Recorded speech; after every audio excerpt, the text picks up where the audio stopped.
So sa oras po na ito, mag-aaral po tayo ng salita ng Panginoon. So ako po pala si Brother JP at naka-assign po ako dito sa Rema Isabela po sa Delphine Albano. So ang topic po natin ngayon ay yung God can do a lot with the small. So kung papansinin po natin sa sinabi nila Pastora Giselle, ay meron ang Diyos na itinuturo sa atin ng mga bagay na minsan ang liliit lang pero merong doon mo masusubukan yung kapangyarihan ng Diyos o makikita natin yung pagkilos ng Panginoon. Dito po sa number 3, sabi niya the tiny mustard seed bronze. So dito sa Lucas chapter 17 verse 5, sinasabi dito sa verse 5 na yan, buksan ko lang po, no? Sa Lucas chapter 17 verse 5. Yan. Yan. Sabi niya po dito, sinabi ng mga apostol sa Panginoon, dagdagan mo ang aming pananampalataya namin. Sa verse 6, at sinabi ng Panginoon, kung magkakaroon kayo ng pananampalataya na kasinlaki lang ng isang butil ng binhi ng mustasa, sasabihin ninyo sa puno ng sikomoro, mabunot ka at matanim ka sa dagat at kayo'y tatalimain. So, doon sa yung malit na bagay na yun, yung pag sinabi kasing mustard seed, pag dito sa Pilipinas ay yan yung sabi nga mustasa o yung sinasabi na binibili natin, nilalagay natin sa yung gulay, nilalagay natin sa mga sinigang or ano. Pero dito, ang mustasa dito kasi sa Pilipinas ay iba doon sa mustasa doon sa Israel. Kumbaga, yung mustasa dito ay napakaliit lang po. Pero kaya nga po minimension ng Bible siya na ang mustasa ay parang kumbaga sabi doon ay umaabot siya ng 6 na talampakan. Kumbaga, napakalaki niya. Tapos sa Bible na nababanggit din po doon ay yung kumbaga yung mustasa ay pinupugaran ng mga ibon. So gaano siya kalaki? Malaki talaga siya. So ang tinutukoy dito ng mustard seed ay yung hindi naman yung hindi naman po yung parang mustasa na maliit lang o pananampalatayang maliit lang. Kundi po, ang tinutukoy po dito ng mustasa ay yung maliit na pananampalataya ay pwedeng lumaki. Sabi ko nga po sa inyo, ay yung mustard seed ng ibang bansa o sa Israel ay pwedeng pamugaran ng ibon. So, umaabot siya ng 6 na talampakan. So, ang pananampalataya po ay nagsisimula dun sa maliit. Amen. Naalala niyo po ba nung mga baguhan po ang tayo ay kumbaga parang nagsisimula tayo sa maliit hanggang sa mas nakikilala na natin si Jesus. Amin po ba? Ngayon, sa challenges din sa buhay, mapapansin po natin na habang tumatagal po tayo o naglilingkod sa Panginoon ay mas dumadami din yung mga challenges sa atin. Tama? Kaya nga po na yung mustard na pananampalataya o yung mustasa na napakaliit ay pwede siyang lumaki. Amen. Pwedeng yung pananampalataya natin as mas lumaki pa o sabihin na natin na mas mag-grow pa yung pananampalataya natin sa Panginoon. Dati medyo matampuhin ka, ngayon dahil sa tumataas na yung level ng faith mo, yung pagiging matampuhin mo nagiging nagiging konti na lang. Tama po ba? So sa atin po, ang tinuturo ng Diyos, yung maliit na pananampalataya ay pwedeng lumaki. Amen po ba? Dati nangangarap ka lang ng pangsarili mo lang. Pero ngayon, ang pananampalataya mo na ay yung malawak na, kumbaga parang mas gusto mo na, mas maraming tao na may dala sa Panginoon. Why? Kasi yung faith mo lumalaki na. Amen po. Lumalaki na, tumutubo na. Amen po. Ito lang po ang mahirap sa mga Kristiyano. Ay may tinatawag nga tayo na na sabihin na natin yung hindi na nag-grow. Amen. So yung hindi na nag-grow na pananampalataya, yun po yung isa sa mga magiging stagnant tayo o yung yung relasyon natin sa Lord hindi maabante o yung buhay spiritual natin hindi siya umaabante. Amen. Kaya nga po na sinasabi ng Bible na kailangan natin yung maliit na yun na pananampalataya at pagka tinanim mo yan kay Lord, amen, yung pananampalataya yan ay nanggaling talaga sa puso mo, ay pwede pong lumaki. Amen.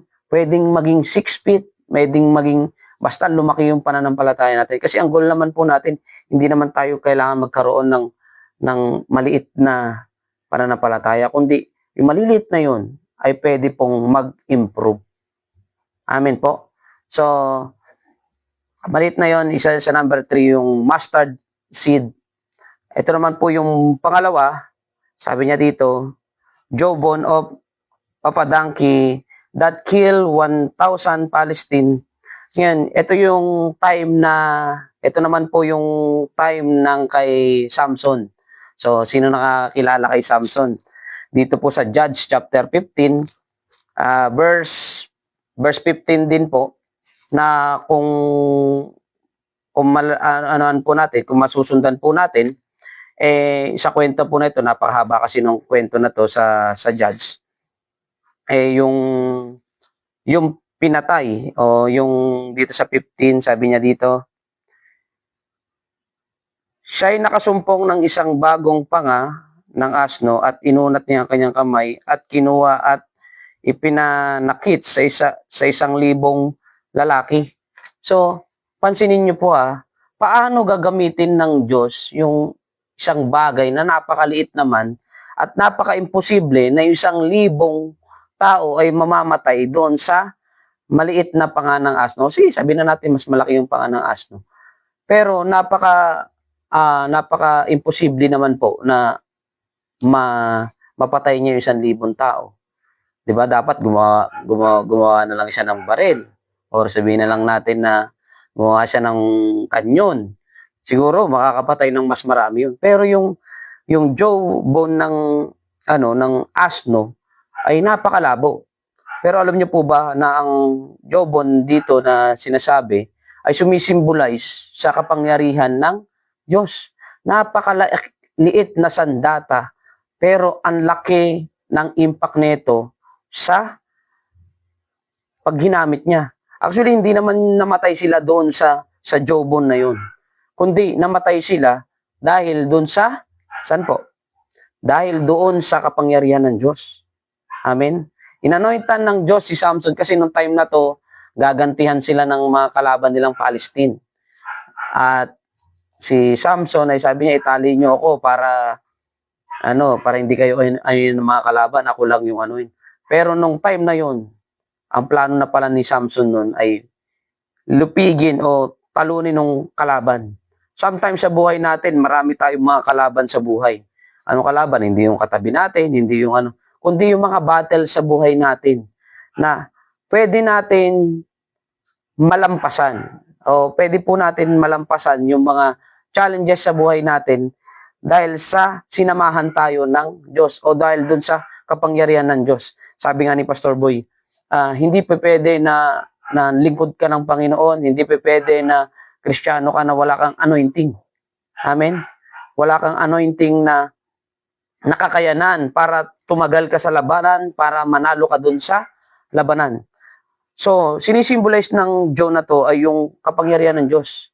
Mostly, tayong mga tao tayong mga Kristiyano, minsan nakadepende tayo dun sa kakayanan natin. Amen? Siyempre, tao tayo, di ba? Kumbaga parang, harapin natin to. Pero sometimes, meron time na magbe-breakdown tayo, kumbaga parang babagsak tayo o sabihin na natin yung hindi natin maintindihan yung nararamdaman natin. Doon na pumapasok po ang Lord na kailangan natin yung kapangyarihan ng Diyos, yung maliit na bagay na yun, na pag pinanghawakan mo yung salita ng Diyos o yung kapangyarihan ng Diyos, sabi nga ng Bible, ang salita ng Panginoon ay kapangyarihan ng Diyos. Amen? At ang kapangyarihan ng Diyos, ang salita ng Panginoon ay pwedeng tumagos sa kaluluwa, sa buto, sa kailaliman ng buto. So malaki malaki ang kakayanan ng kapangyarihan ng Diyos kapag ginamit natin. Amen po ba? At meron mga time, papansinin niyo po dito yung 1,000 na Palestine. Ang Palestinian po, ang alam ko po dyan ay ang isang lahi yan ni Gulayat. So, tama po ba yung tinuro ni Pastora Giselle na yung slingshot, natalo niya si Gulayat? Ito naman, mas marami.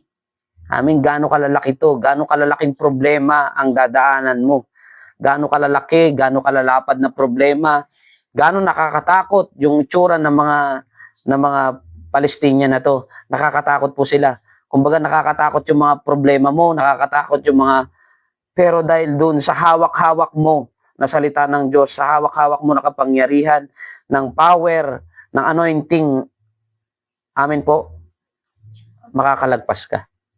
Makakalagpas ka. Sa mga maliliit na bagay po, merong tinuturo sa atin ng Panginoon. Kasi kung papansin natin, sa simpleng pagpapahiram mo ng gamit mo sa simbahan, ay pwede kang pagpalain ng Diyos. Amen po ba? Sa simpleng tinulungan mo yung manggagawa, pagpapalain ka ng Diyos. Maliit lang yan, pero ang tingin ng Diyos dyan ay malaki. Amen.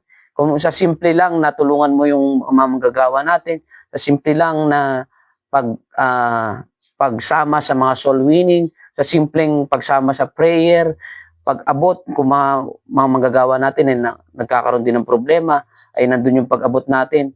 Alam niyo po, isa yan sa mga maliliit na bagay na one day aani ka at magiging malaki yan yung ginagawa mo sa Panginoon. Amen po. Kaya nga po, sabi niya, hindi, ang Diyos ay gumagamit ng mga bagay na makikita natin na maliliit lang, pero magugulat tayo na mas malaki pala ang resulta nito sa buhay natin. Amen po. Kumbaga, yung jawbone na yun, buto lang yun.